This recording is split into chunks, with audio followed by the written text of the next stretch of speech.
চারটা স্কিম করেছে তারা, যেমন আমার জীবনের চারটি স্তর, যেমন আমার নেক আমলের চারটি স্তর, ঠিক তদ্রূপ আমার মুসলমানিত্বকে ধ্বংস করার জন্য ইহুদি খ্রিস্টান নাসারা তারা চারটা স্কিম করেছে।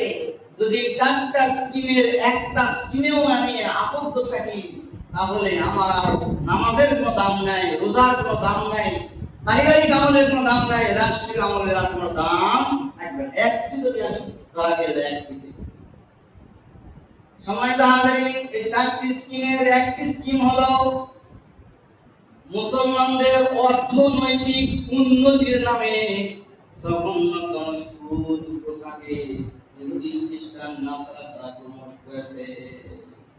শুধু বাংলাদেশে নয়, তাম পৃথিবীতে এই জঘন্যতম সুদকে মুসলমানদের উপর চাপিয়ে দিয়েছেন। কেননা ইহুদি খ্রিস্টান নাসারা জানে যদি সুদের এক আনা পরিমাণ যদি কোনো মুসলমানের পেটে ঢুকাতে পারি, তাহলে তার নামাজ, তার রোজা, তার ইবাদত বন্দেগী আল্লাহ পাকের দরবারে কবুল হবে না। কথা বুঝতেছেন? সম্মানিত হাজিরিন, সুদকে কোনো মুসলমান আবিষ্কার করে নাই, কোন উলামায়ে কেরাম, হাফেজ কারি, মাওলানা, কোন নবী গোস পয়গম্বর আবিষ্কার করে নাই। এই জঘন্যতম সুদকে আবিষ্কার করেছে আমেরিকা, ইহুদি খ্রিস্টান আর নাসারা। তারা মুসলমানদের অভাব অনটন দূর করার জন্য জঘন্যতম একটি কূট কৌশল আমাদের সমাজের ভিতরে বাস্তবায়ন করেছে। আমাদের সমাজের প্রত্যেকটা পরতে পরতে আমরা এই সুদের সঙ্গে জড়িত আছি। এক নাম্বার। দুই নাম্বার, মুসলমান ছেলে মেয়েদের শিক্ষার উন্নতির জন্য, শিক্ষিত করার জন্য ইহুদি খ্রিস্টান নাসারা তারা মুসলমান মা বোনদেরকে ঘর থেকে তারা বাইর করেছে। বিভিন্ন শিক্ষা প্রতিষ্ঠানের নামে স্কুল, কলেজ, ইউনিভার্সিটি, ব্র্যাক প্রশিক্ষণ, প্রাইভেট প্রতিষ্ঠান, কোচিং সেন্টার, বিভিন্ন কিন্ডারগার্টেনের নামে মুসলমানদের অবলা সরলা মেয়েদেরকে তারা ঘর থেকে, পর্দা থেকে তারা বের করে ফেলেছে। কথাটি সঠিক আছে? সম্মানিত হাজিরিন, দিলে পড়ে যান, দেখবেন সকালবেলা অনেক পরিবার থেকে মানুষ ঘুম থেকে ওঠে নাই, ছোট্ট খোকন শোনা যে এখনো কথা বলতেই ভালো করে শিখে নাই, ওই ছোট্ট একটা খোকন শোনাকে আপনার স্ত্রী নিয়ে তাকে যাইতেছে দিলপুর বাজারে, জিজ্ঞাসা করতেছে সকালে কই যাবে, বলে আমাদের মেয়েকে, আমাদের ছেলেকে কিন্ডারগার্টেনে ভর্তি করে দিয়েছি, একা একা সে এখন স্কুলে আসতে পারে না, এই জন্য আমাকে সাথে আসতে হবে।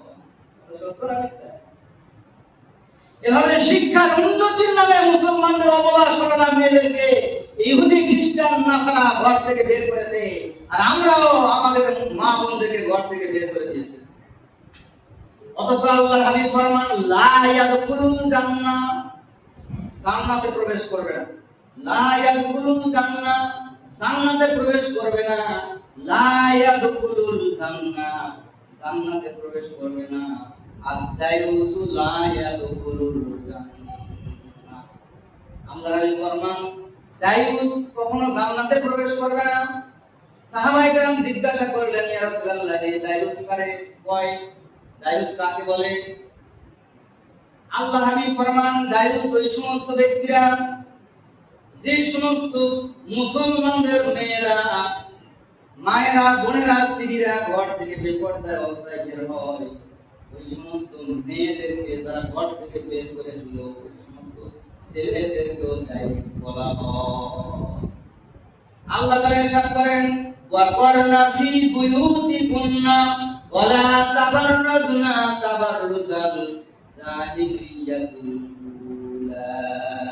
আল্লাহ পাক ইরশাদ করেন, হে নবী আপনি বলে দিন, নবী আপনি বলে দিন আপনার স্ত্রীরা এবং মুমিন মুসলমানের মেয়েরা যখন ঘর থেকে বের হবে, এমন একটি পোশাক তারা পরিধান করবে যে পোশাক মাথার উপরে ছেড়ে দিলে পা পর্যন্ত ঢেকে যাবে। এই পোশাকের ভিতরে কেমন চেহারা রয়েছে, সাদা রয়েছে না কালা রয়েছে, কেমন বয়সের মেয়ে পোশাকের দিকে তাকালে যেন কেউ কোনো পুরুষ বাইরের পুরুষ আন্দাজ করতে না পারে, এইরকম একটি পোশাক পরিধান করার জন্য আল্লাহ পাক রব্বুল আলামিন সূরা নিসার ভিতরে নির্দেশ করেছে।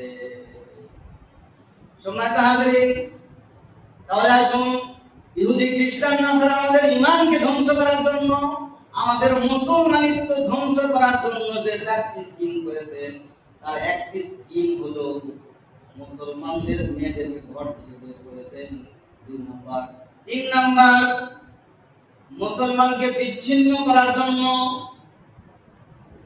গত 2-3টা জুমা আমি আলোচনা করেছি মুসলমানকে একসঙ্গে রাখার জন্য। 5 ওয়াক্ত নামাজ মুসলমান একসঙ্গে থাকবে, ঈদের নামাজ মুসলমান একসঙ্গে থাকবে, হজ করতে যাবে, তামাম পৃথিবীর মুসলমানকে একসাথে করেছেন।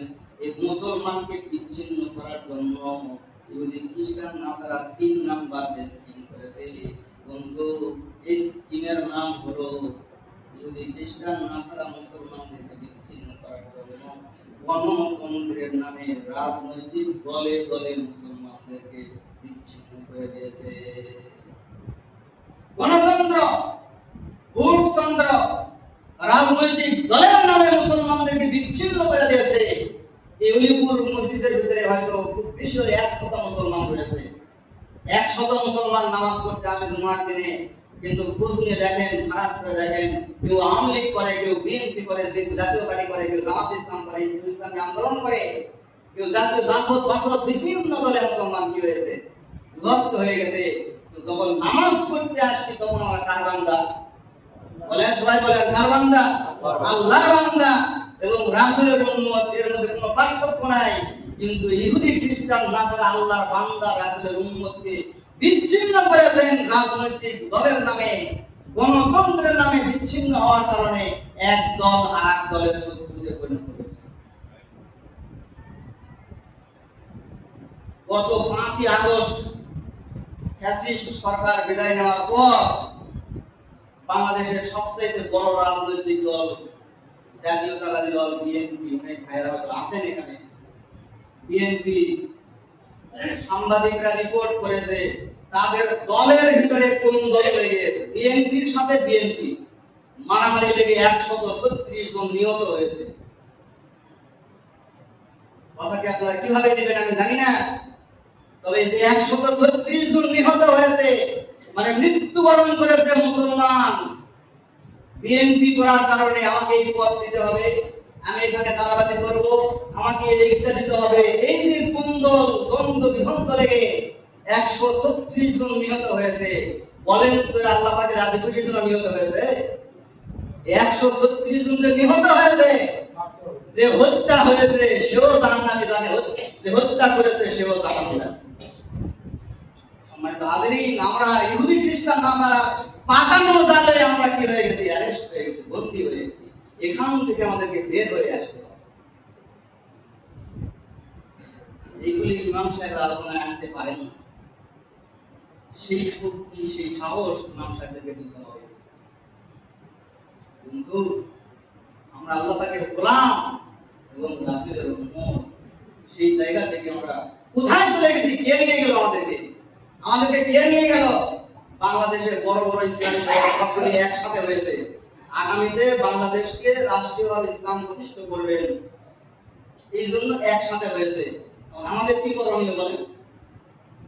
আমাদের সাধারণ ভোটার মুসলমান যারা নামাজ পড়ি 5 ওয়াক্ত, আমাদের কি করণীয়? আলেম ওলামাদের ইসলাম পন্থীদের বিরুদ্ধে অবস্থান নেব নাকি তাদের পক্ষে অবস্থান নেওয়া আমাদের উচিত? বলেন। যেই সময় বাংলাদেশে একসাথে হলো সমস্ত উলামায়ে কেরাম, রাসূলের আদর্শ এবং আল্লাহ পাকের হুকুম বাস্তবায়ন করার জন্য যখন একসাথে হলো, তখন আমি আপনি অন্য দলের উপরে, অন্য দলের নেতা, অন্য দলকে আমরা প্রমোট করতেছি, তাহলে আমি কি বুঝাইতেছি যে বাংলাদেশ ইসলাম সরকার নয়, আমি সরাসরি ইসলামের বিরুদ্ধে অবস্থান নিলাম কেন? বলেন। এই জন্য আপনি যদি মুসলমান হয়ে মৃত্যুবরণ করতে চান, যে 4টি কথা বলেছে ইহুদি খ্রিস্টান নাসারা মুসলমানদেরকে জাহান্নামে নেওয়ার জন্য যে 4টা স্কিম করেছে, 3টা স্কিম আজকে আমি আলোচনায় নিয়ে আসলাম। বলেন তো এর মধ্যে কোনো ভুল আছে? বলেন, কোনো ভুল আছে? কোনো তর্ক বিতর্ক আছে এর মধ্যে? চতুর্থ নাম্বার, মুসলমানদেরকে ধ্বংস করার 4 নাম্বার স্কিম সেটা হলো বিনোদন। বিনোদন, মোবাইল ফোন আজ থেকে 30-40 বছর আগে ছিল না, এরা নতুন করে আবিষ্কার করে মুসলমানদের হাতে দিয়েছে মোবাইল ফোন। এমন কোন গুনাহ নাই যেটা মোবাইল ফোন দিয়া পায় না। এই মোবাইল ফোন কত পরিবারকে ধ্বংস করেছে, কত রাজনৈতিক দলকে ধ্বংস করেছে, কত যুবক দল ভাইদেরকে ধ্বংস করেছে, কত আলেম ওলামাদেরকে ধ্বংস করেছে। অনেক আলেম ওলামা এই মোবাইলটাকে ধ্বংস করেছে। সম্মানিত হাজিরিন, আমরা অ্যারেস্ট হয়ে গেছি, বন্দী হয়ে গেছি। আমরা শুধু সাজে মুসলমান হয়ে আছি, আমরা মাথায় টুপি, মুখে দাড়ি, ইমামতি করতেছি, কিন্তু আমার ভিতরে কি আছে আমি জানি, আপনি জানেন। এই জন্য আমাদেরকে সেখান থেকে ফিরে আসতে হবে, আল্লাহ পাকের গোলাম এবং রাসূলের উম্মত হয়ে আমাদেরকে মৃত্যুবরণ করতে হবে। ইল্লা ওয়া আনতুম মুসলিমুন। সম্মানিত হাজিরিন, অল্প সময়ের আলোচনা আমরা কি বোঝাতে পারলাম জানি না, তবে আমাদেরকে বুঝতে হবে এতটুকু যে মৃত্যুর পর 3টা শাস্তি অবধারিত আছে। এই 3টা শাস্তি থেকে আমাকে আপনাকে রক্ষা পেতে হলে মুসলমান হতে হবে। মুসলমান হওয়ার কোনো বিকল্প নাই। আর মুসলমান হতে হলে আল্লাহ পাকের হুকুম, রাসূলের আদর্শের পক্ষে থাকতে হবে। যদি বিপক্ষে যায় তাহলে আমি আর মুসলমান থাকলাম না, তাহলে ইহুদিদের পক্ষ অবলম্বন করলাম। আল্লাহ পাক সকলকে তৌফিক দান করেন। আমিন ওয়া আখির দাওয়ানা।